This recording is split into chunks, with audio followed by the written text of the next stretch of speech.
시간이 되었습니다. 우리 다 같이 마음 묶어서 하나님 앞에 경건의 예배 드리겠습니다. 다 같이 묵도 드리겠습니다.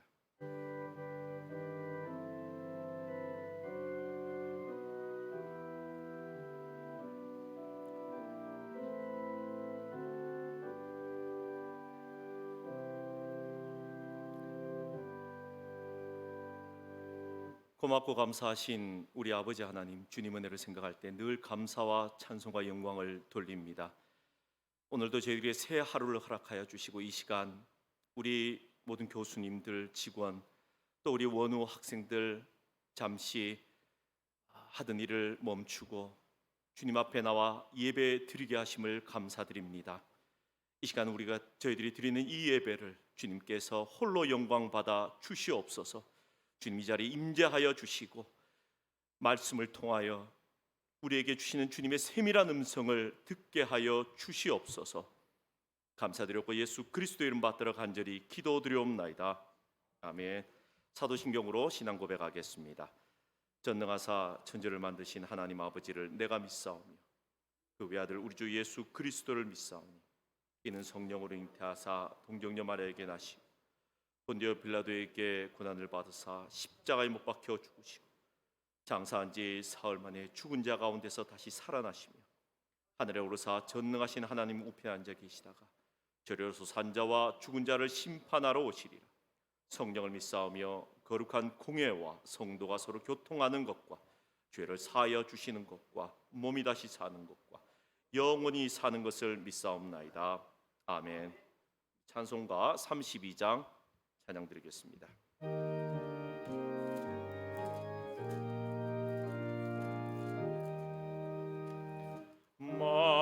만유의 주제 존귀하신 예수 사람이 되신 하나님 나 사모하여 영원히 섬기 내 영광 되신 주로다.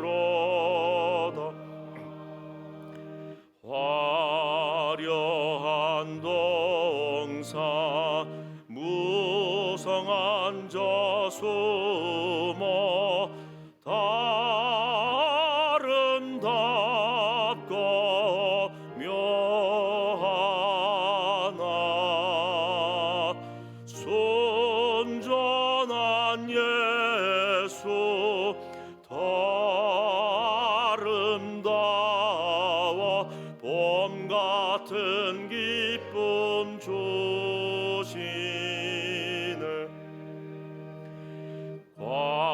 광명한 해와 명랑한 저 달빛 수많은 별들 빛나나 주의 소리즈 더 찬란하여 참 비교할 수 없도다.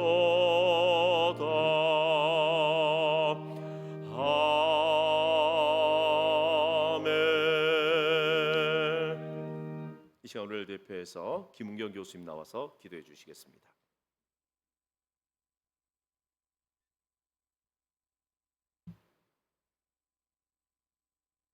기도드리겠습니다.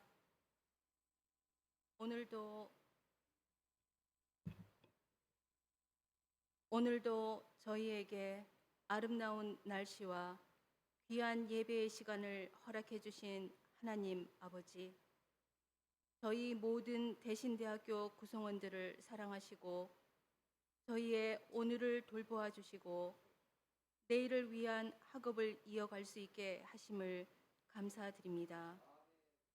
오늘까지 저희가 살아온 길이 하나님의 사랑과 은혜 속에서 허락되어 왔듯이 내일을 향해 헤쳐갈 저희의 앞길도 하나님의 뜻 가운데 있음을 깨달아 저희 모두가 이 학교의 귀한 사역을 담당해 나갈 수 있도록 도와주시옵소서.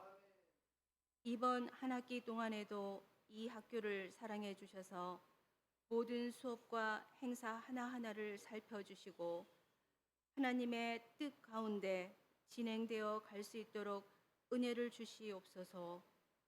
오늘까지 수시 모집을 통해 2024학년도의 새로운 신입생을 맞이하고자 합니다. 하나님의 선지동산에 많은 학생들이 지원할 수 있도록 도와주시고 많은 학생들이 입학하여 함께 하나님을 찬양할 수 있도록 은총을 베풀어 주시옵소서. 이번 학기에 우리 대학교는 대학 기관 평가 인증을 앞두고 있습니다. 그동안 이 평가를 위해 준비해 온 총장님 이하 모든 교직원들과 학생들의 노력을 기억해 주시고 좋은 결과를 맺을 수 있도록 축복해 주시옵소서.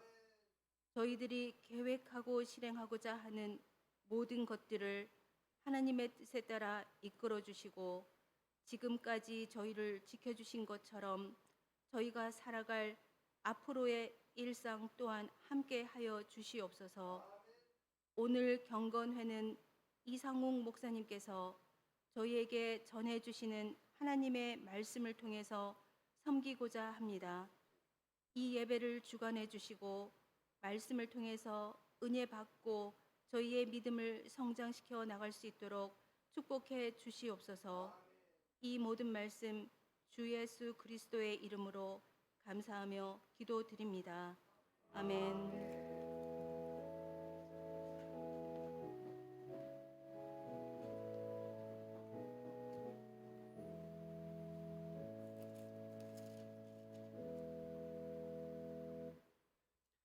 예, 먼저 우리 성경 말씀 오늘 설교 말씀 본문 말씀 먼저 찾겠습니다.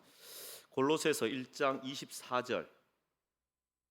골로새서 1장 24절. 다 찾으셨으면은 다 같이 우리 한 목소리로 한 절 읽겠습니다. 시작. 나는 이제 너희를 위하여 받는 괴로움을 기뻐하고 그리스도의 남은 고난을 그의 몸된 교회를 위하여 내 육체에 채우노라. 아멘. 예. 원래 환영사 우리 총장님께서 해주셔야 되는데 또 외부에서 지금 발전기금 관련해서 많은 손님들 목사님들하고 오셔서 제가 간단하게 소개해드리겠습니다.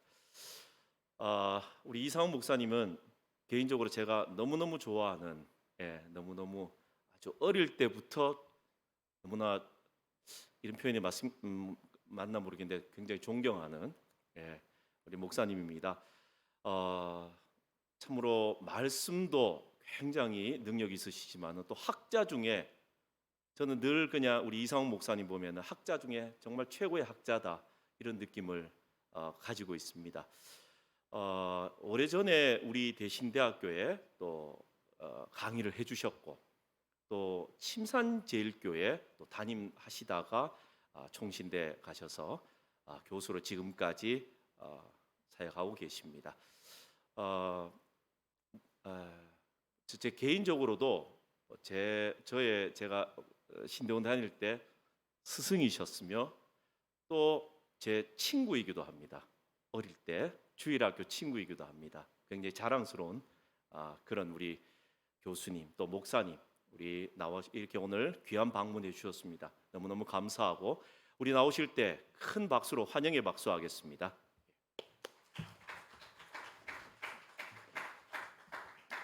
네, 반갑습니다.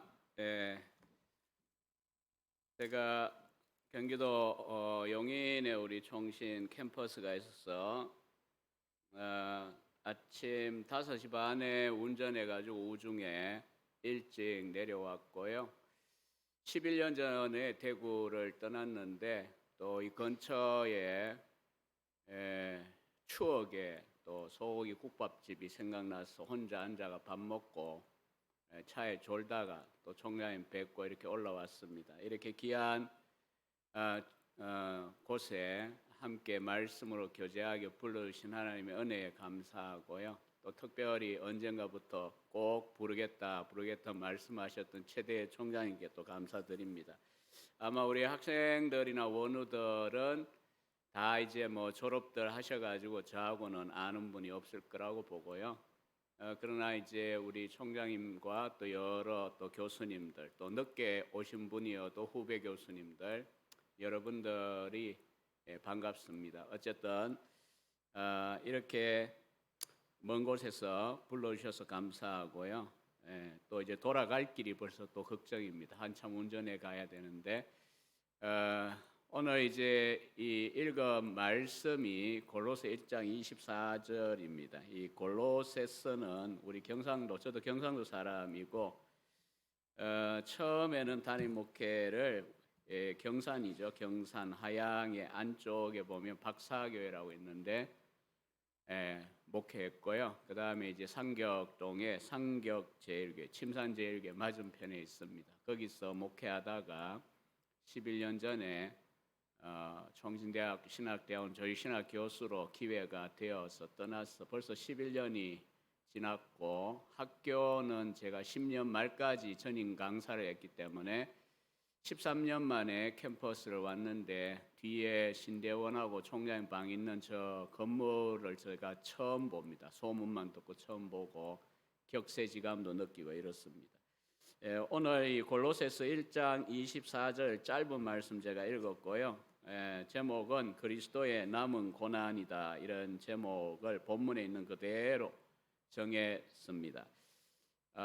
먼저 우리 들어 선교사 비전을 가진 분들이 있을 텐데요. 몇몇 전형적인 선교사님들 정기들을 읽으셔야 한다고 저는 생각을 늘 하는데, 그 중에 하나가 아도니람 저더슨이라고 하는 미국 선교사의 정기도 꼭 읽어보시기를 권합니다.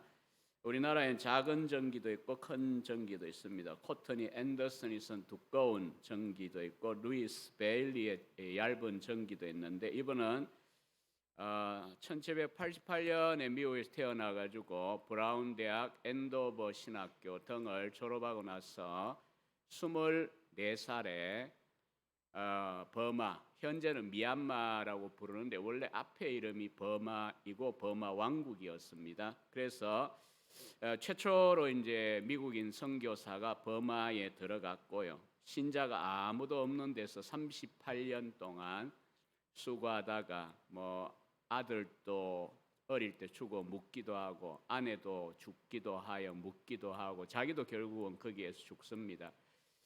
지금 이제 연대 대략 생각하시면 150년 전에 죽으신 분이에요. 1850년 소천하셨으니까 170년 전인데 조금 세계사나 문화사를 고등학교 때 기억하신다면은 그냥 배 타고 태평양 건너야 되는 때니까 미국 한번 가기 힘들죠. 저기 버마에서. 그래서 평생에 38년에 목회하는 동안에 연구년, 안식년 이런 거 없이 딱 한 번 33년 만에 미국을 밟을 기회를 가졌습니다. 그 사이에 여러 가지 환란과 어려움도 겪었고요. 22년에 걸쳐서 버마어로 된 성경을 최초로 완역하는 일도 했고요. 정말 수고하다가 자기의 모국을 방문했고요. 그래서 많은 사람들이 이제 풍문에 전설적인 이 선교사가 왔다고 해서 모이고 집회들을 많이 하고 이렇게 했는데, 이 33년이라고 하는 세월이 이 미국인이지만 얼마나 큰 대가를 치렀냐면, 집회를 하는데 영어가 자기 모국어예요. 네이티브 텅인데도 3단어 이상의 영어를 이어서 하지를 못했어요. 얼마나 버마인이 되어 있으면 피부도 이제 열대지방이니까 누렇고 거무스름하고 이렇게 된 상태에다가 미국인이 영어를 제대로 할 수 없을 정도로 버마인이 되어 있었습니다. 그래서 그 다음부터는 통역을 통하여 집회를 했다고 합니다. 그리고 또 문제는 뭐냐 하면 여러분 교회에도 이제 선교사님도 오시면 대체로 이제 선교 보고, 저도 담임 목회할 때 선교 보고 듣기도 하고 간증도 듣기도 하고 이렇게 했는데, 뭐 좋은 거죠. 교인들이 감동도 받고 우리가 선교에 대한 사명도 되새기고 이렇게 좋은 시간들인데, 그러다 보면 이제 가끔은 또 선교 무용담을 이야기하는 분들이 있죠. 뭐 오토바이를 타고 가다가 보니까 이게 기름이 떨어졌는데 어찌할 바를 모르고 붙잡고 기도했더니 오토바이가 또 가더라, 이런 무용담. 처음 듣는지 모르지만 저는 들은 적이 있습니다.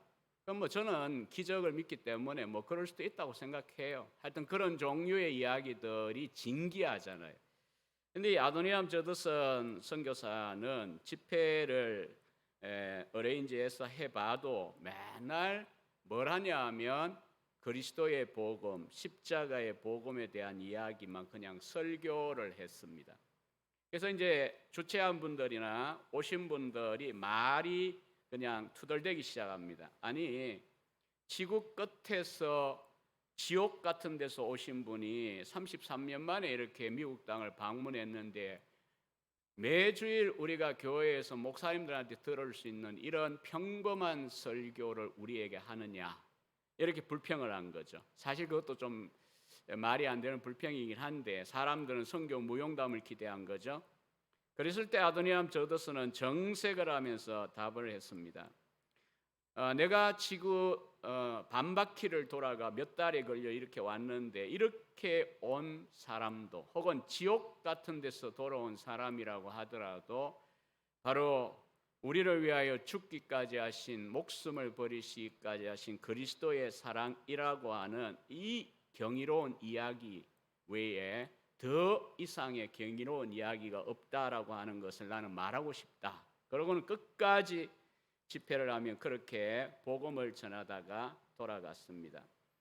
여러분, 지옥 같은 복음의 불모지인 버마에서, 오늘날 같으면 뭐 아프리카의 아주 오지에서 이런 데서 사역을 하다가 한평생 수고 고생하다가 돌아왔는데 그가 할 수 있는 말이 오직 우리 주 예수 그리스도와 그의 십자가에 못 박히신 사랑 외에 할 말이 없다고 하는 이 말이 이상한 겁니까? 아니면 특별하게 할 이야기가 많은 분이 오히려 이것을 우리가 평범하게 알고 믿고 뭐 때로는 우리가 감격하며 노래 부르는 이 내용을 그 분조차도 그거 외에 자랑할 것이 없다고 하는 이 고백이 감동이 되십니까?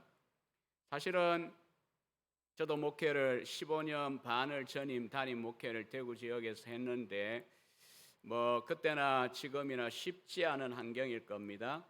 뭐 여러 가지 또 유혹들도 사실은 있죠. 목회도 사이드 길이 많기 때문에. 그럼에도 불구하고 복음을 전한다, 십자가를 전한다, 예수님을 전한다. 찰스 펄전이 말한 대로 이 B 라인이라는 표현을 썼어요. B line to Jesus. 예수님께로 일직선으로 이 벌처럼 날아가는, 요렇게 설교를 딱 시작하면 그냥 예수 그리스도를 증거하는, 그 설교가 뭐 얼마가 걸렸던 간에 끝나고 나면 딱 그냥 누가 설교했냐보다는 무슨 내용이냐 쥐어짜면 딱 예수 그리스도와 우리를 향한 그분의 대속의 사랑, 이렇게 되어지는 것이 정상적인 설교다라고 찰스 펄전은 이미 이야기를 했습니다. 우리들도 살다 보면 방황을 하기도 하지만 십자가를 쳐다보지 못하고 배회하기도 하지만 결국은 이런 분들의 이야기를 듣다 보면 맞아, 세상에 하나님께서 인간의 몸을 입고 이 땅에 와서 날 위하여 죽기까지 하셨고 인류의 구원자가 되셨다고 하는 이 이야기만큼 정말 중요하고 신나야 되고 가슴 벅차야 될 이야기가 도대체 뭐가 있을까? 뭔가 마음의 반성이 되어지지 않을까요? 사도 바울이 말한 것과 같이 갈라디아 6장 14절 노래도 부르고 뭐 제가 부교육자로 같이 있었던 정아무개 목사님은 여기에서 이거 가지고 석사 논문도 썼죠. 박사는 무화과를 한 걸로 기억하는데 이게 아니에요. 갈라디아 2장 20절에 했네요. 6장 14절에 이런 내용이에요. 그러나 내게는 우리 주 예수 그리스도의 십자가 외에 자랑할 것이 없으니 그리스도로 말미암아 세상이 나를 대하여 십자가에 못 박히고 내가 또한 세상을 대하여 그러하니라. 십자가 외에 내가 자랑할 것이 없다. 세상이라고 하는 건 바울 때의 현상은 달라요. 우리 때하고 우리가 말하는 세속주의적 현상, 뭐 오늘날 이야기하는 스펙이니 여러 가지 화려한 이야기는 바울 때하고 조금 차이는 있을 수 있어요. 그러나 본질은 똑같아요, 사실.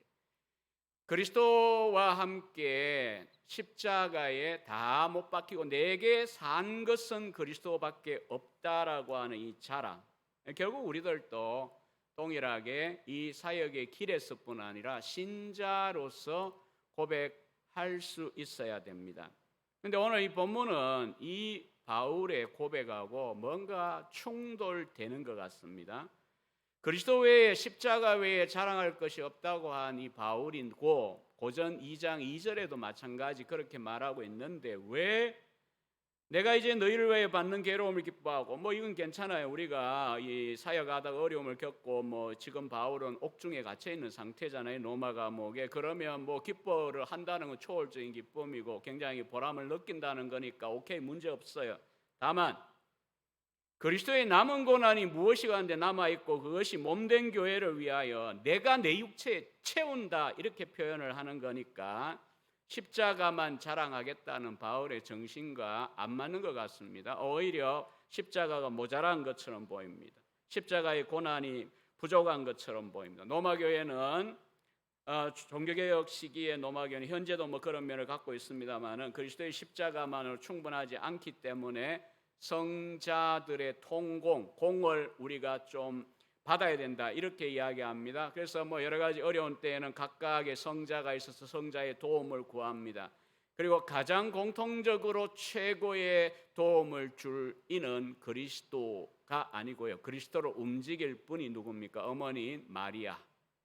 그래서 사실은 마리아 숭배가 아니라고 자기들은 말을 하지만 마리아는 거의 사위일체에 가깝게 자리를 갖고 계시고요. 또 마리아가 그냥 자기 아들에게 그저 한번 뭐 그저 앓는 소리만 해도 뭐 수많은 성자들이 소리 질러 우리를 위하여 기도해 주는 것보다 낫다고 이렇게 말할 정도로 마리아는 굉장한 중보자의 힘을 갖고 있습니다. 마치 그런 것처럼 그리스도의 십자가가 모자라니 나 바울이 너희들을 위하여 그 남은 고난은 내가 대신 채워줄게 이런 것처럼 이렇게 이 본문이 들립니다. 그리고 실제로 그렇게 오용하는 경우들도 있었던 거죠. 하지만 개신교회나 로마교회나 공이 존경하는 아우구스티누스 어거스틴은 이렇게 말합니다. 초대교 어부죠. 우리는 형제들을 위하여 죽을 수 있다. 물론 죽을 수 있잖아요. 사역하다 보면. 하지만 죄를 용서하기 위하여 흘릴 수 있는 피는 없다. 남의 죄를 용서하기 위하여 우리가 흘릴 수 있는 피 없어요.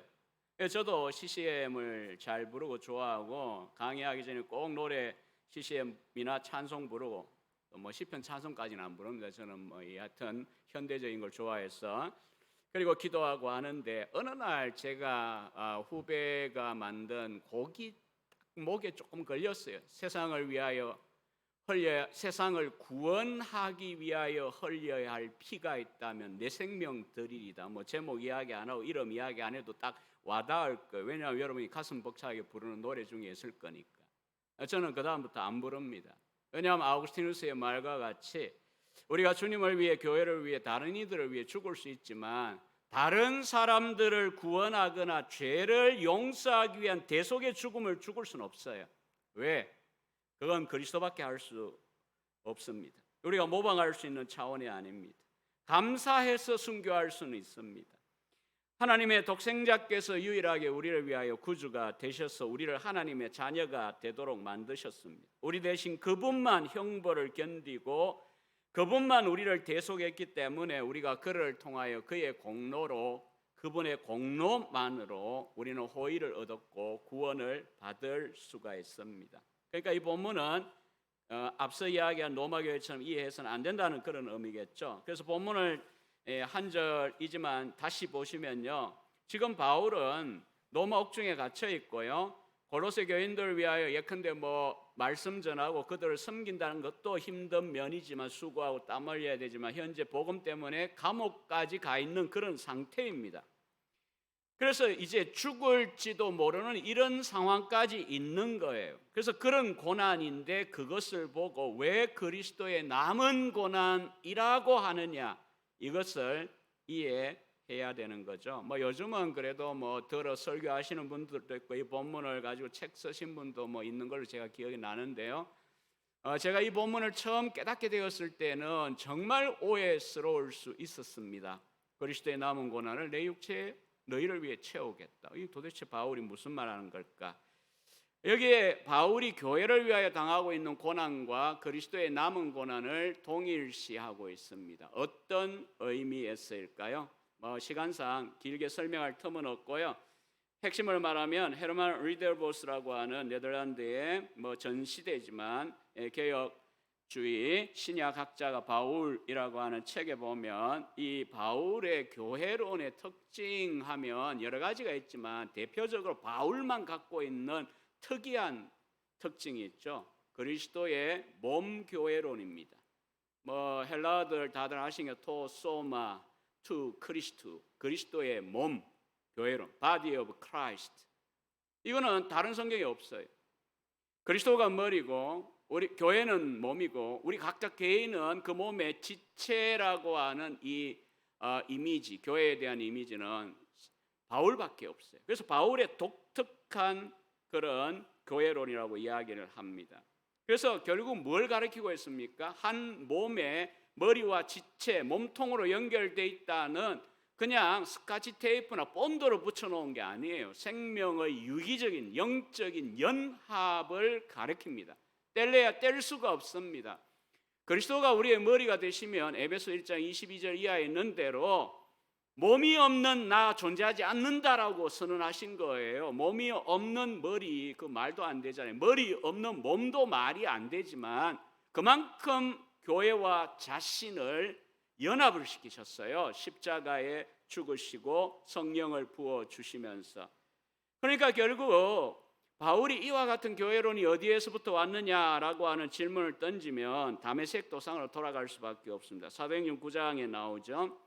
바울은 당시에 나사렛 이단의 괴수인 예수쟁이들을 다 이제 잡아오겠다 그러고 그 먼 길을 갔습니다. 내용 잘 아니까 길게 이야기 안 합니다. 어쨌든 하늘로부터 빛을 보고 목소리를 듣습니다. 네가 왜 날 핍박하냐? 왜 박해하느냐? 지금 번역은 박해죠. 옛날 번역은 핍박. 왜 박해하냐? 이 바울은 깜짝 놀랐죠. 엎어져 가지고. 왜냐하면 하늘에서 소리가 들리고 빛 가운데 들리니 이것은 영광스러운 하나님이에요. 하나님의 음성인데 언제 하나님을 박해했다고 하나님을 박해했다라고 자기 보고 나무라시니까 놀라가지고 누구신데요? 라고 물었더니 내가 박해하는 예수다 그랬잖아요. 그 순간에 뭐가 이제 바울이 바뀝니까? 예수님이 이단이 아니고 하나님의 메시아구나. 하나님의 아들이구나. 구약이 예언한 그분이구나. 그 다음에 또 한 가지가 무엇의 깨달음이 옵니까? 교회론적인 깨달음이 딱 오죠. 계시적으로. 뭐냐? 그리스도와 그의 성도들의 관계는 몸과 지체, 머리와 지체의 관계이구나. 뗄래야 뗄 수가 없는 거구나. 다시 말해서 우리가 우리 몸에 두고서 다들 알 수 있는 거잖아요. 어느 지체 한 부분 아파 보면 다치거나 해 보면 그 지체만 아픈 게 아니잖아요. 온 몸이 아프고 불편해요. 반면에 이제 한 지체가 영광을 받으면 예컨대 우리 여자분들은 헤어 스타일이 멋지네요. 저는 그런 이야기 들을 일이 거의 없습니다. 저한테는 아무 이야기 안 합니다. 이게 괜히 덕이 안 되니까 우리 학생들 전혀 그런 이야기 옷 바꿔도 안 하고 머리 끊고 가도 헤어를 끊고 가도 아무 말 안 합니다. 모른 척합니다. 덕될 게 없으니까. 근데 보통 덕담은 하시잖아요. 여러분들끼리는 헤어 스타일이 멋있습니다. 또 옷이 멋있습니다. 넥타이가 그러면 넥타이가 영광을 얻었습니까? 헤어만 영광을 얻었습니까? 얼굴만 영광을 얻습니까? 아니요. 여러분 전부예요. 여러분 자신이에요. 그래서 사도 바울이 고린도서 12장 26, 27절에 말하잖아요. 만일 한 지체가 고통을 받으면 모든 지체가 함께 고통을 받고 한 지체가 영광을 얻으면 모든 지체가 함께 즐거워하느니라. 너희는 그리스도의 몸이요 지체의 각 부분이라. 이 바울의 몸교회론의 핵심은 그리스도와 우리 또 우리라는 지체들 간의 이 관계가 생명의 연합이어서 동고 동락의 관계이고 상부 상조의 관계이라고 하는 사실입니다. 그래서 여러분들이 대부분 학생이라면 아직 이 파트 사역 같은 거 하실 텐데 담임 목회를 하거나 그렇게 되면 좀 더 교회를 체험하시겠지만은 교회 공동체가 살아있으면 느껴지는 의식이 뭔지 아시잖아요. 지체의식이에요. 우는 자와 함께 울고 웃는 자와 함께 웃는 일이 어느 정도 가능해지기 시작합니다. 그게 살아있는 공동체예요. 주님과의 연합 속에 있다는 그 생명의 연합을 경험하는 공동체.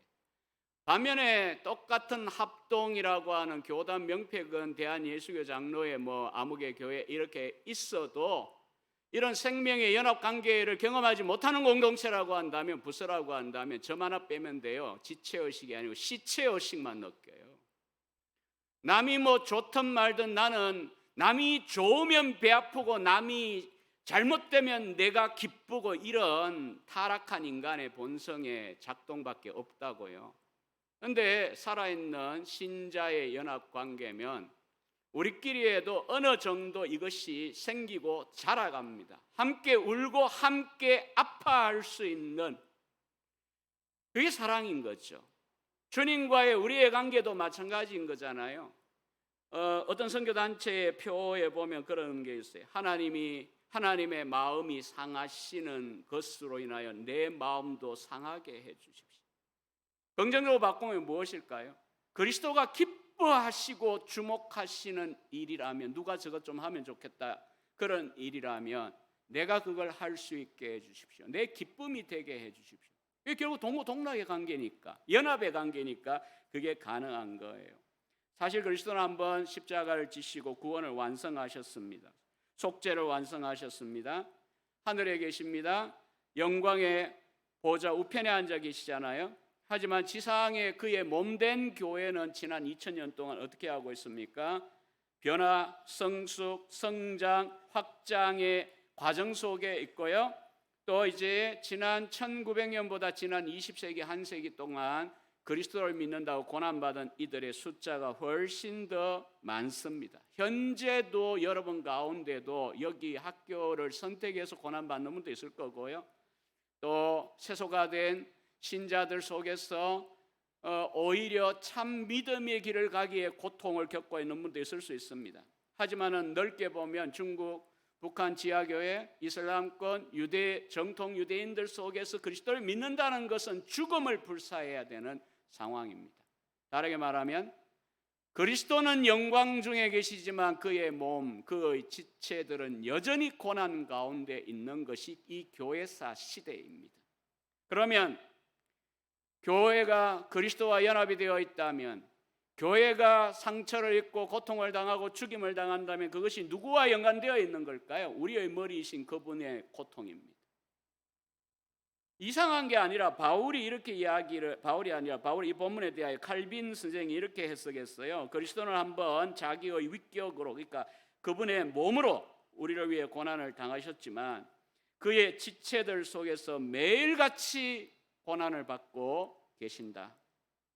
왜요? 그분은 영광 중에 계시나 그의 지체된 교회는, 또 우리 각각 개별 주님을 믿는 자들은 여전히 성장통을 겪고 있고, 또 어떤 분들은 사역을 하면서 교회를 섬기기 위하여 수고하거나 선교를 위하여 수고하거나 이런 일들을 위하여 눈물도 흘리고 땀도 흘리고 시간도 버리고 돈도 버리고 인생을 그냥 헌신하고, 조지 위필드의 말과 같이 썩어질 인생이 아니라 딸과 없어지는 인생이 되겠다고 하고, 시티 스터드와 같이 한 번뿐인 인생 속히 지나가리라, 그리스도를 위하여 행한 일은 영원히 남으리라, 그렇게 열정을 갖고 선교 현장과 오지와 여러 가지 사역의 어려움 속에서도 지금 선한 싸움을 싸우고 있고 고난을 받고 있습니다. 그럼 그것의 의미가 뭔가요? 제가 오늘 이제 시간상 결론입니다. 이 적용이 중요한 거니까. 제가 이틀 전에 우리 양지에서 1200명 원우들 앞에, 신대원 원우들이 한 1200명 되는데 앞에서 제가 이 설교를 했고, 일부러 대신대에 초청이 같이 있었기 때문에 같이 생각해요. 왜냐하면 같은 회 중이잖아요. 신학하고 있고 선교하려는 분들이고 다르지 않은 회 중이에요. 이 학교든 그 학교든. 그래서 똑같은 생각을 제가 했어요. 그래서 우리 원우들에게도 물었습니다. 여러분은 지금 현재 부교육자로 수고하고 힘쓰고 눈물 흘릴 일이 있고 희생하고 헌신할 일이 있고, 내가 여기 왜 있냐, 내가 왜 이런 짓을 하고 있냐, 떠나고 싶은 마음이 든다면 안 떠날 수 있는 근거가 뭐냐고. 성격이 너무 좋아서 참을 수도 있고 이유가 될 수 있어요. 어떤 사람들은 결정력 장애 때문에 가야 되는데 못 가고 가려다 말다 그러다가 30년 이상 오지에 남는 사람도 있어요. 어떤 사람들은 경제적인 문제 때문에 못 떠날 수도 있어요. 그러나 이런저런 여러 가지 이유들이 있는데 사명감일 수도 있고요. 그러나 가장 깊은 그 힘겹고 어려운 내가 도대체 왜 참아야 하냐라고 하는 질문을 해야 될 때, 특히 사람들의 오해와 또 사람들이 뒷담화하고 또 여러 가지 경제적으로 어려움이 있고 몸은 아프고 그런 상황들이 아마 여러분이 전임 사역이나 앞으로 인생을 살다 보면 올 거예요. 그러면 떠나고 싶을 겁니다. 보따리 싸서. 왜냐하면 여기만 주님의 일입니까? 근데도 안 떠날 수 있는 마지막 마지노선이 무엇인지 아십니까? 골로새서 1장 24절입니다. 언젠가 여러분들은 사역의 현장에 선교 현장에서 이 구절을 대면하셔야 할 겁니다. 내가 이 고생하고 이 눈물 흘리는 것이 무엇을 위한 건가? 개고생인가? 세상 말로? 아니, 주님의 몸된 교회가 변화되고 성장하고 성숙하고 한 영혼이 잘 되게 하기 위한 이 일이라면 내 눈물, 내 고생, 내 수고, 내 한숨, 내가 애쓰고 밤잠 못 자는 날들, 그리스도의 남은 고난을 그의 지체된 그 몸을 위하여 당하는 고난이 바울의 용어로 그리스도의 남은 고난을 내 육체에 채우고 있는 것과 같아요. 구속의 의미는 없어요. 속죄의 의미는 아니에요. 다만 연합이라는 근거 위에서 그분의 지체를 위한 고난은 그분을 위한 고난입니다. 오늘날 우리가 만약 예수님께서 밥을 한번 사달라 이러면 전사님들도 빚내가지고라도 뭐 저런 소고기 국밥 말고 진짜 좋은 거 사드리고 싶으실 거예요. 그런데 주님은 그럴 필요가 없어요. 주님이 뭐 여러분에게 옷을 사달라고 하겠어요? 뭘 달라고 하겠어요? 필요가 뭐가 있습니까? 하지만 성경은 우리들에게 말씀했어요. 연약한 사람들, 가난한 사람들, 회중 가운데 지적으로 연약할 수도 있고 정신적으로 혹은 신학적으로 신앙적으로 연약할 수도 있어요. 그리고 성격적으로 연약할 수도 있어요. 우리에게 맡겨져 있는 그 영혼들 통하여 주님은 대접을 받고 싶어 하세요. 그래서 조나 에드워즈 목사님이 말한 대로 하나님은 가난한 자를 수납원으로 세우셔서 자기가 그들을 통하여 대접을 받으시고자 한다. 이거는 인간적인 해석이 아닙니다. 마태복음 25장 끝부분에 있는 세 번째 비유에 보면 40절과 45절의 비유의 결론 아닙니까? 여기 서 있는 지극히 작은 형제에게 한 것이 내게 한 것이라고 주님은 말씀하셨어요. 칭찬하셨어요. 언제 내가 주님 대접했습니까? 나는 주님 만난 적도 없는데 내가 언제 먹였고 입혔고 문병 갖고 언제 내가 감옥에 갔습니까? 그럴 때 칭찬하신 말이잖아요. 여기 써 있는 지극히 작은 자 하나에게 한 일이 주님께 한 일. 반면에 책망 듣는 이들이 있습니다. 찾아오셨더라면 좋은 차에 태우고 좋은 음식점에 가고 좋은 양복, 영영칠 입는 양복이 1억 5천인가 그러더라고요. 그것까지는 못 사드리더라도 내 입는 양복 정도라도 몇십만 원짜리도 하나 사드렸을 텐데 이렇게 핑계 대니까 여기 서 있는 지극히 작은 자가 안 한 게 내게 안 한 거야 라고 책망을 하셨잖아요. 오늘 저와 여러분의 현장이 어떠한가는 사람마다 여러분마다 다르고요. 현장이 같아도 내 수준에 따라 그것에 대한 반응과 감당할 힘이 다릅니다. 뭐가 됐든 간에 여러분이 어떤 이유로 하나님 앞에서 참고 하소연하고 기도하든지 간에 이 일이 주님의 몸된 교회를 위한 고난이요 지체를 위한 수고고 또 헌신이라고 한다면 이 의미가 주님을 위하여 대접하는 것이고 주님께 내가 사랑의 표현을 해드리는 거라고 하는 사실을 기억하시고 여러분의 그 자리에서 끝까지 주님이 부르시는 날까지죠. 너 떠나 저기 가는 게 좋겠어. 그게 좋은 자리였을 수도 있고 나쁜 자리였을 수도 있어요. 좋은 자리였다면 안 떠나려고 할 거고요. 인간적으로. 나쁜 자리라면 항상 먼저 떠나고 싶은 게 우리 심리입니다. 오히려 그런 자리가 훨씬 더 우리 교단 내 혹은 우리 선교진에 더 많습니다. 그런데도 불구하고 거기에서 우리가 충성하고 헌신할 수 있는 근거는 오늘 이 말씀 때문입니다. 그리스도의 남은 고난을 여러분의 삶 속에 여러분의 육체 가운데 채우십시오. 구속의 의미는 없습니다. 다만 머리 대신 그리스도가 지체들을 위한 우리의 수고와 고난을 머리 대신 그분의 고난과 동일하게 받아주신다고 하는 이 사실을 기억하십시오. 저는 정말 마지막 말입니다. 저는 요즘 마음 가운데 울렁울렁거리는 CCM 가사가 하나 있습니다. 뭐 영혼을 살리는 노래인가 뭔가 그건데 끝에 보면 나오잖아요. 가사의 끝에. 그 끝에 구절이 뭡니까? 성경에 있는 구절 그거예요. 주 배울 때 착한 일꾼이라 칭찬받기 원하니. 그거 하나면 잘 인생을 사신 겁니다. 그 주님을 바라보고 이 훈련의 과정 잘 하시고요. 앞으로 사역에 대한 계획을 하실 때도요. 세상적으로 좋은 그림 그리지 마시고요. 주님이 어디에 가라고 하시는지를 물으시고 그게 뭐 좋은 데든 나쁜 데든 기꺼이 고로스 1장 24절 생각하면서 걸어갈 수 있는 우리 대신대 우리 하구들 또 우리 신대원 원우들 되시기를 바랍니다. 기도하겠습니다.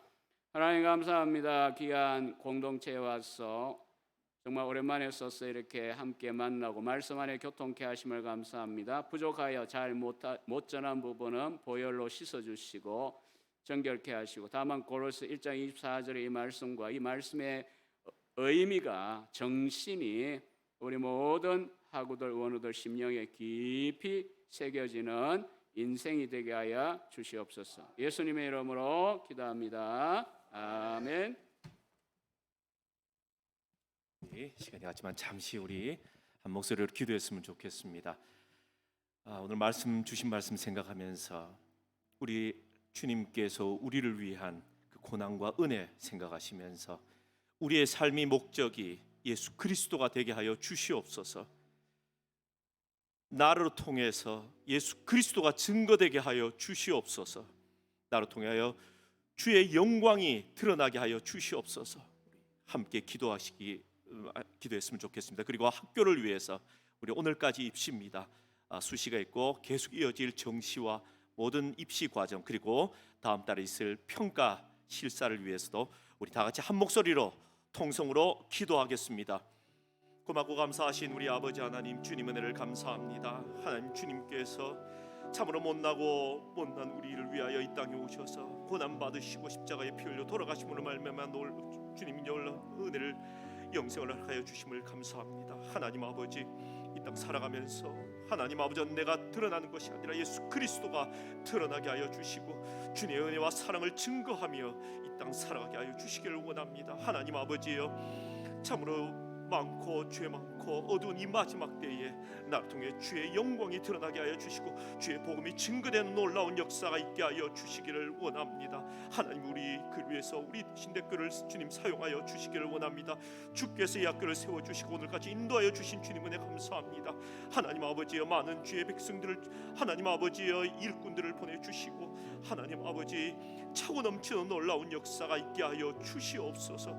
하나님 아버지 또 아버지 하나님 평가를 실사를 앞두고 있습니다. 모든 과정들 주님께서 간섭하여 주셔서 하나님 아버지 우리가 기대한 모든 이상의 결과들을 얻어 모든 영광 주님께 돌릴 수 있도록 은혜를 베풀어 주시옵소서. 감사드리고 예수 그리스도 응답하여 주실 줄 믿사옵고 예수 그리스도 이름 받들어 간절히 기도드리옵나이다. 아멘. 우리 뭐 다른 광고보다 오늘까지 우리가 수시 입시가 됩니다. 우리 학생들 많이 학생들 지원할 수 있도록 우리 함께 힘을 모아 주시기를 바랍니다. 뿐만 아니라 또 우리 연말에 있을 또 정시까지 우리 학생들이 있어야 우리 또 학교가 또 나아갈 수 있는 거니까 우리 주위에 많은 학생들 학교를 소개하고 우리 한 사람 한 사람이 한 명씩만 좀 데리고 와도 아마 이 자리가 차고 넘칠 줄 믿습니다. 많은 협력 부탁드리겠습니다. 우리 찬송가 298장 찬송 드리겠습니다.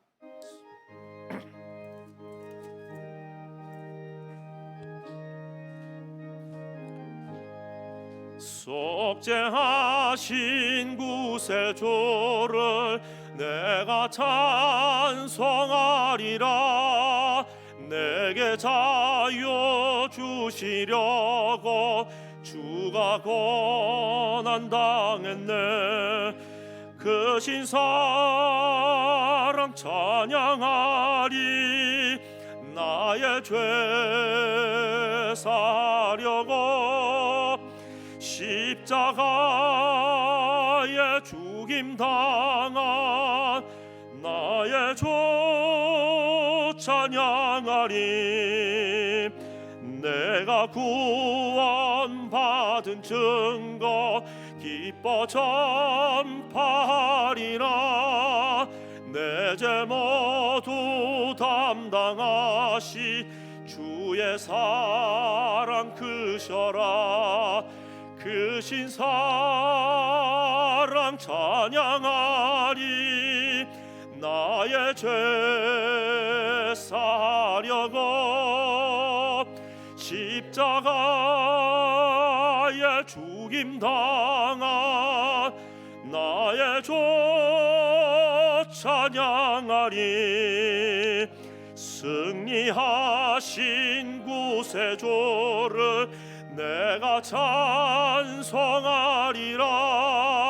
죄와 죽음 지옥 권세 주가 모두 이겼네. 크신 사랑 찬양하리. 나의 죄 사려고 십자가에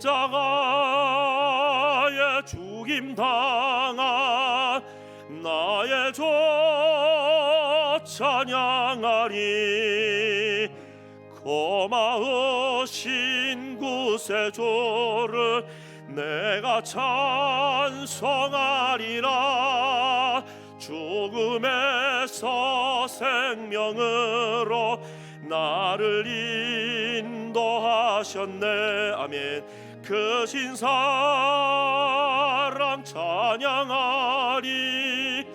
나의 죄 사려고 십자가에 죽임 당한 나의 주 찬양하리. 이 시간 목사님 나오셔서 축도해 주심으로 경건 예배 피하도록 하겠습니다. 지금은 우리 주 예수 그리스도의 대속의 사랑과 하나님 아버지의 사랑하심과 성령의 감동 감화하심이 주님의 부르심을 따라 이곳에와 훈련받고 장차 하나님이 세우실 자리에서 착한 종아 잘 하였도다 하는 주님의 그 칭찬 하나 바라보며 전력 질주하기를 소망하는 우리 모든 원우들 하구들 또 이들을 위하여 수고하는 우리 교수님들과 직원들 위해 영원히 함께 있을지어다. 아멘.